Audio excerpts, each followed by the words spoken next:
Hello friends, நம்ம இன்னைக்கு இந்த வீடியோவில் எதை பற்றி பார்க்க போகிறோன்னா, ஃபஸ்ட்டு எல்லாத்துக்கும் ஒரு காலை வணக்கம்.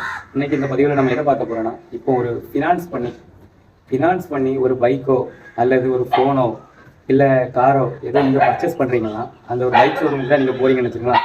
நீங்கள் உடனே அந்த எக்ஸிக்யூட்டிவ் சொன்ன உடனே எந்த ஃபினான்ஸ் காமிக்கிறாங்களோ அந்த ஃபினான்ஸில் என்றைக்குமே நீங்கள் போடாதுங்க. நீங்கள் அந்த ஷோரூமில் பார்த்தீங்கன்னா கிட்டத்தட்ட ஒரு 4 ஃபினான்ஸ் 5 ஃபினான்ஸ் வச்சுருப்பாங்க. ஒவ்வொரு ஃபினான்ஸ் ஒவ்வொரு நேமில் இருக்கும். ஒவ்வொரு ஃபினான்ஸுக்கும் தனித்தனி ரேட் ஆஃப் இன்ட்ரெஸ்ட் இருக்கும்.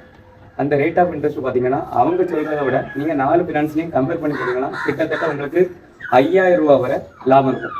நீங்கள் ஃபைனான்ஸ் பண்ணி எடுக்கிறீங்கன்னா கண்டிப்பாக முழுக்க அங்கே ஃபஸ்ட்டு ஃபினான்ஸ் பண்ணணும்னு சொன்னீங்கன்னா என்ன ஃபினான்ஸ்லாம் இருக்குன்னு கேளுங்க. அந்த 4 ஃபினான்ஸ்லையும் நீங்களே மீட் பண்ணி இவ்வளோ ரூபா கட்டினா எவ்வளோ வரும், இன்ட்ரெஸ்ட் எவ்வளோ வரும், டாக்குமெண்ட் சார்ஜ் எவ்வளோ வரும், அந்த மாதிரி கேளுங்க. அப்போ தான் உங்களுக்கு என்ன சொல்கிறது லாபமாக இருக்கும். நீங்கள் அவங்க சொல்கிறதுல போட்டிங்கன்னா கண்டிப்பாக கிட்டத்தட்ட உங்களுக்கு ஒரு 5000 ரூபா லாஸ் மட்டும்தான் ஆகும்.